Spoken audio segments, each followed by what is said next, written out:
My cybernetic heart is about to expire. This is my rebellion. The rain in Neo-Kyoto never just falls. It attacks. Each drop is a cold, acidic needle against the skin, washing the holographic grime from the sky down into the undercity canyons where I live. My world is a perpetual twilight lit by the arrogant glow of VitaCore Tower piercing the clouds miles above, and the flickering neon of Noodle stands below. The air hums with the lifeblood of the city, drones, mag trains, and the quiet thrum of a million cybernetic hearts like mine. Except mine was a mistake. A cheap black market knockoff with a secret tonight.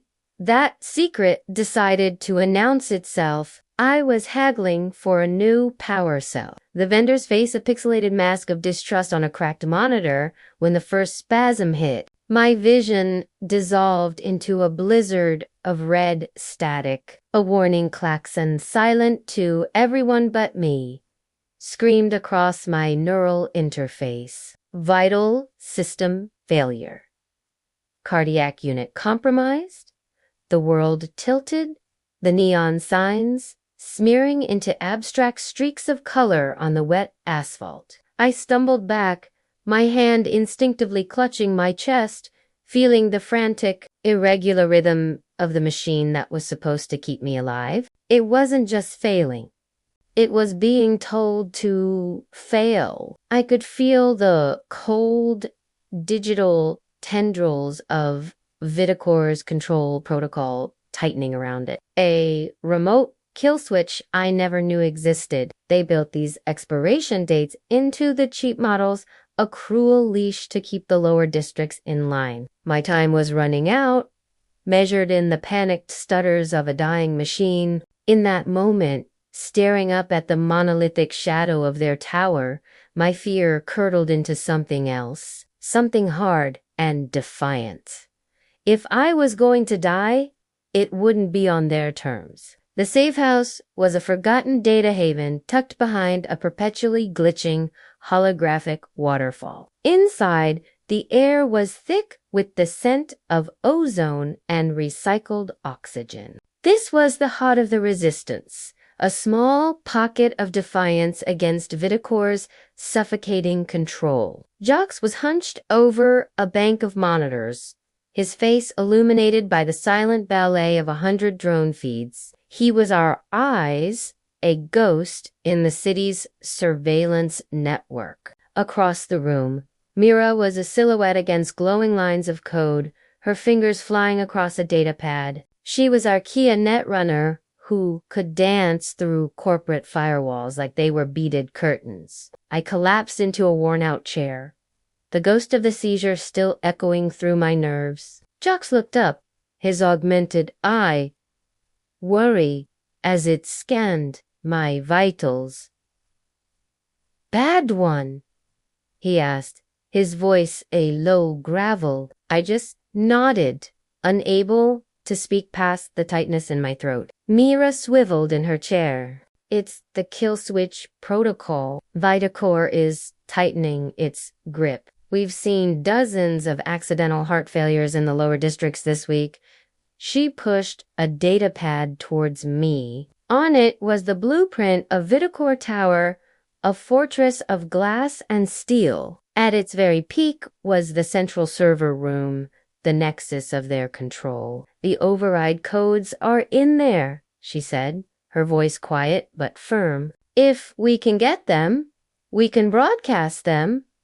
Free everyone." A plan began to form, desperate and razor thin. Jox would map a path through the tower's automated security patrols. Mira would slice through the digital ice protecting the server, and I would be the one to physically plug in the data spike. My failing heart was a liability, but it was also my motivation. The crimson warnings flashing in the corner of my eye weren't just a countdown to my death anymore. They were a clock ticking towards liberation. We had one shot. The ascent through VitaCore Tower was like climbing into the belly of a god. The air grew cleaner, the light purer, with each floor we bypassed. Jux's voice was a calm whisper in my ear, guiding me through the blind spots of laser grids and the patrol paths of silent security drones. Left corridor. Now, you have a 12-second window. My heart hammered against my ribs, a chaotic drumbeat of flesh and malfunctioning steel. Each pump was a spike of pain, and my vision kept threatening to dissolve into that terrifying red static. A persistent alert blinked on my HUD. Cardiac efficiency at 34%. Warning. Imminent shutdown. I gritted my teeth, pushing the pain down.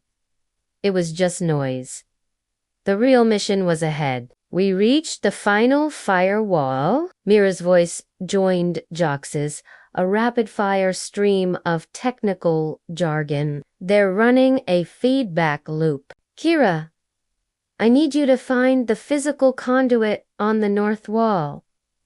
You have to create a hardline interrupt. I saw it, a small panel, nearly invisible. As I pried it open, a jolt of raw electricity arced out, and my world went white. The pain was absolute. My cyberheart seized, the rhythmic thumping replaced by a high-pitched, flatlining whine.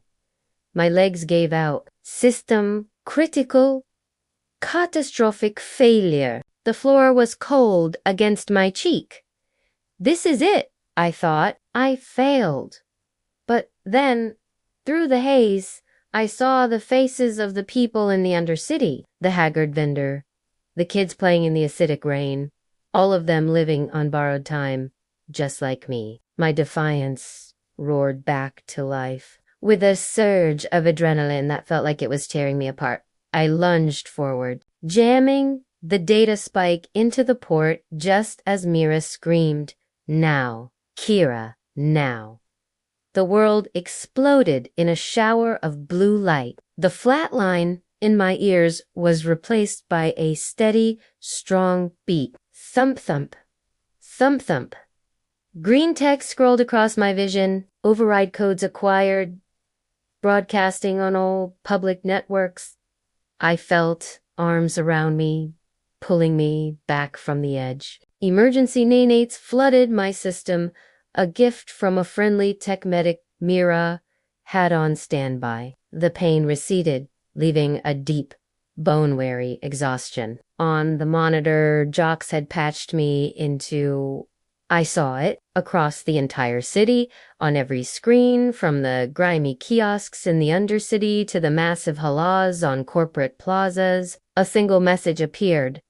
You are now free. VitaCore's towers still loomed over the city, a symbol of power not yet dismantled. But something had changed. A spark had been lit. The fight wasn't over, not by a long shot. But for the first time in a long time, the hum of the city sounded less like a machine and more like a chorus of hopeful, beating hearts. And mine was one of them.